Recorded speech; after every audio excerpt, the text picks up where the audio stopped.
नमस्ते. मैत्रीबोधीच्या परिवर्तनाच्या या शाळेत आपल्या सगळ्यांचं स्वागत आहे. आपल्या जीवनात खूप काही होत असतं, चांगलंही वाईटही. आता हे होत असताना आपण असं पाहू, की या घटना का होत आहेत? त्यांचा सरळ-सरळ संबंध आपल्या आंतरिक अवस्थेशी असतो, की आज माझा भाव काय आहे? माझ्या आतमध्ये काय विचार चालले आहे?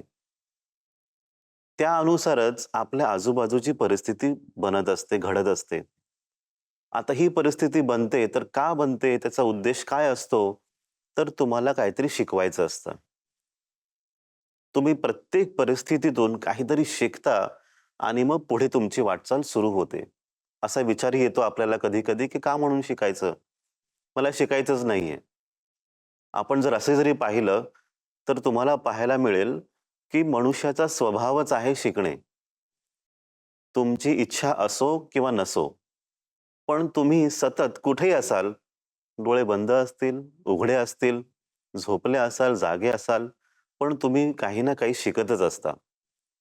आता शिकून काय होतं, ही आंतरिक अवस्था म्हणजे आध्यात्मिक शिकवण आहे.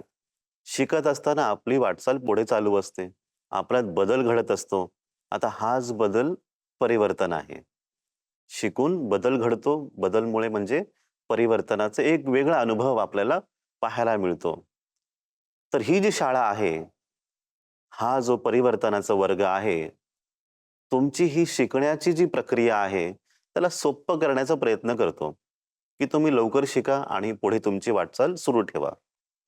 आणि उद्देश काय असतो या वाटचालीचा सुद्धा पुढे, की तुम्ही आंतरिक मुक्तीचा अनुभव करता, आनंदाचा अनुभव करता, प्रेमाचा अनुभव करता, मैत्रीचा अनुभव करता. तुम्ही कित्येक दिवसांपासून ह्या यात्रेत आहात आमच्याबरोबर. तर तुम्हाला सगळ्यात पहिल्यांदा एक निर्णय घ्यायचा असतो, की मला परिवर्तनाचा अनुभव करायचा आहे.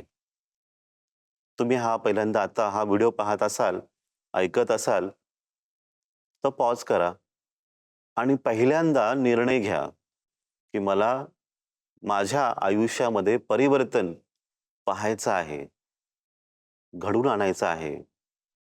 तो बदल पाहायचा, आध्यात्मिक बदल पाहायचा आहे. हा निर्णय तुम्ही पहिल्यांदा ठामपणे घ्या. नंतर हा व्हिडिओ पुढे पहा, की मी तयार आहे ह्या परिवर्तनाच्या अनुभवासाठी मी तयार आहे.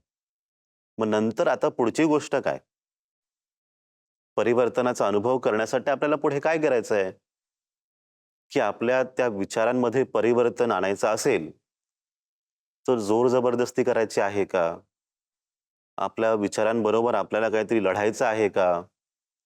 जसं आपण म्हणतो ना, संत तुकाराम म्हणून गेले, की "रात्री दिवस आम्हास युद्धाचा प्रसंग." म्हणजे याचा अर्थ काय? युद्ध करायचं आहे का आंतरिक युद्ध? संघर्ष करायचा आहे का?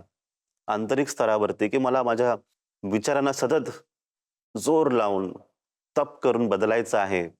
आम्ही ज्या परिवर्तनाबद्दल बोलत आहोत, ह्या परिवर्तनामध्ये तुम्हाला असं काहीच करायचं नाहीये. तुम्हाला कुठे स्वतःला जबरदस्ती करण्याची गरज नाही, की मला आतमधून बदलायचं आहे. कठोर परिश्रम, साधना असं काहीच करण्याची गरज नाहीये तुम्हाला.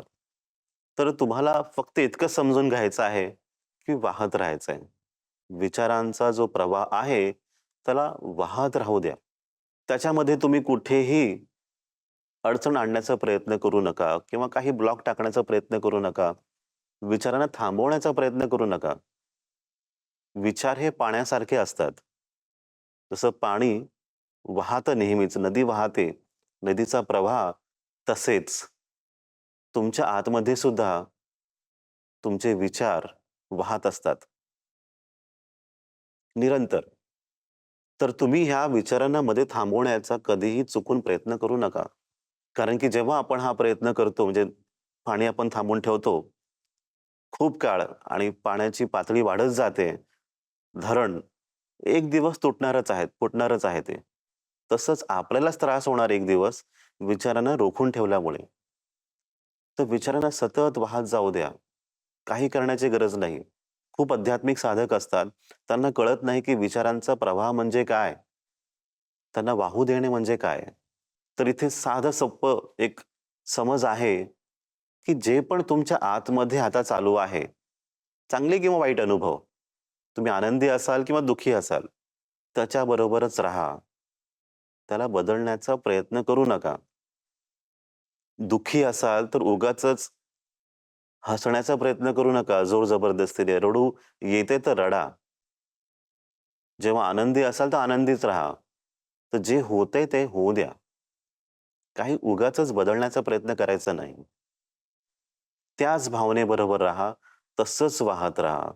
आणि ह्याच्याशी संबंधित आजचं सूत्र आहे. तर सूत्र आजचं काय सांगतं आपल्याला?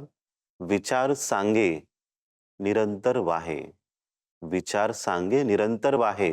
म्हणजे विचार आपल्याला सांगतायत, की आम्हाला निरंतर वाहू द्या. आमचा स्वभावच आहे वाहण्याचा.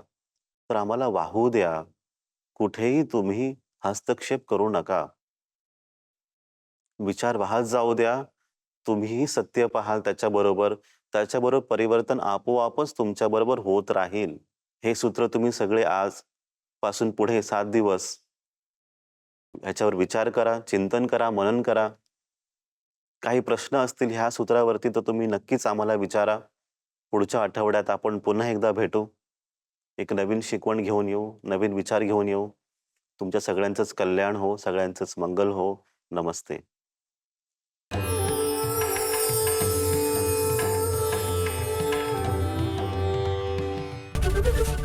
एबीपी माझा, उघडा डोळे बघा नीट.